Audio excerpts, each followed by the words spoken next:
How's the team progressing?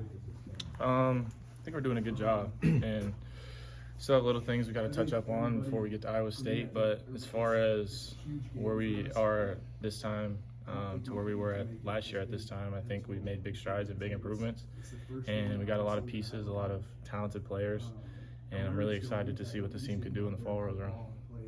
How comfortable are you now with the transfers that have come in and gone through spring and now heading towards a game? I'm super comfortable. I'm super confident. I think I can only go as far as the people around me, and I understand that. And we have so much talent at the offensive line position, at the receiver position, running backs, tight ends, you name it. Like, those guys make my job so easy, and I'll continue to say that because we have some talented skill players, and those guys up front are going to protect their butts off for me all year. So I'm just thankful to be in the position I am, and I wouldn't want it any other way. With that in mind, did you put too much pressure on yourself last year? Yeah, man, I put the weight of the world on my shoulders, and if I missed a throw, I wanted to get it all back the next throw, or if we got down, I wanted to score a 14-point touchdown. And I think a lot of times I would try to play and be this player I wasn't, and try to fit the narrative of, oh, he needs to be a passer, he doesn't need to run as much, he needs to do this, that, and the other. And I think really just being myself, and if the defense gives up run opportunities, I need to make the defense pay and run the ball. If they give up passing opportunities, I need to be a pocket passer and play to my strengths more, and really do what I know I can do best, and that's lead and go out and win football games. What have you liked the most about what you've done so far in training camp? I think just being able to, that pocket presence and being able to find the check down. It doesn't always need to be a 100-yard bomb or force things in tight windows, just being able to create completions when the shots aren't there. And then whenever we do get big shot opportunities, or I can throw a one-on-one jump ball, just trying to give my guys a chance, because we got JB and Tibbs, those big body receivers that can go up and get jump balls. And then you got Jace and JD, and even a young freshman in Adonis, guys that can run by you and have sure hands that find in tight windows. And those are more guys, you just get it to them in space and let them do what they do with it after that. You guys utilized the tight ends in the end zone a lot last season. Do you have even more weapons now that you have these big receivers to throw to as well?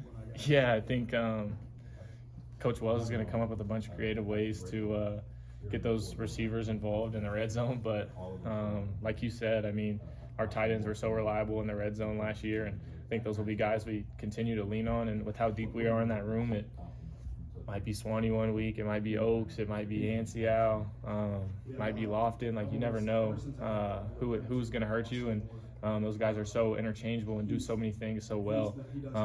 To be deep and be able to have that many guys that know what they're doing and can execute, I think just makes us so much more dangerous in the red zone. When you look back at your stats from last season, is there any one thing you really want to improve this year? Really just not as many turnovers. Like I said, just trying to do too much at times, cause some unnecessary turnovers. And what we say in the quarterback room is sometimes, tips will happen. You might get a ball tipped, might go through a guy's hands and get tipped up in the air and get an interception. And we just say that's the cost of doing business. At the quarterback position, if you throw it enough, sometimes things just don't shape out your way. But I felt like last year I had some unnecessary picks where I tried to force things and threw things right to defenders. And I want to eliminate from that game and eliminate that from my game, and be a lot more still aggressive. I don't want to say conservative, but be a lot safer with that football, because, I mean, you got to win the turnover battle, and that ball means everything. How do you feel like your relationship with Coach Wells has changed and evolved now that he's gone from just your position coach to offensive coordinator? I don't think our relationship changed at all. I think the only thing, if anything, it got stronger. The way Coach Wells was hard on me and wanted the best for me and coached me to be the best version of myself last year, he's still the same way he was this year, the same way he is this year. I think we are like-minded, and we do think a lot alike when it comes to plays, and he knows what I like, and to be able to have a coach that's calling plays, understands my mind, to get me in a rhythm, and it allows me to play more free and more comfortable. What's the biggest leap that Dylan's made since we last saw him? His knowledge of the playbook, and I think last year, like, we asked Dylan to come in and play. He played split out. He played receiver. he played F, he played running back, he plays all these different positions. And to your guys' eyes, it's like he's just coming in and yeah, he might do this, that, and the other, but the amount of information he had to learn, definitely it was not easy. So just being able to have a whole season under his belt and a whole spring and now another whole camp, to be able to learn, being able to play split out or running back, all those different places that we might put him. I think he's becoming a lot more comfortable, and it's allowing him to be a lot more free-minded and go out and do his thing, because y'all know whenever Dylan plays free, he's the most electric player in the nation. Time for a couple more here, Avery.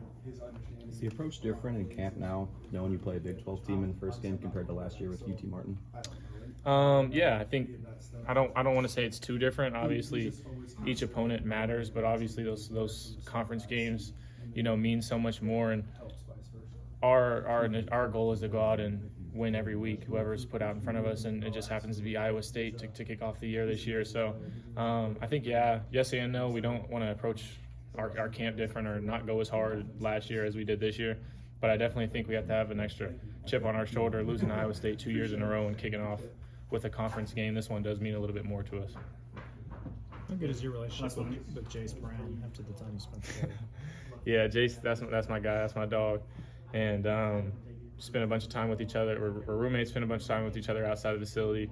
Our chemistry just kind of, gels, and when we step on the field, and I'm able to talk to him like a brother and understand, where I want him to be on different type of plays, and I think it just makes us a more dangerous duo whenever we do step on the field.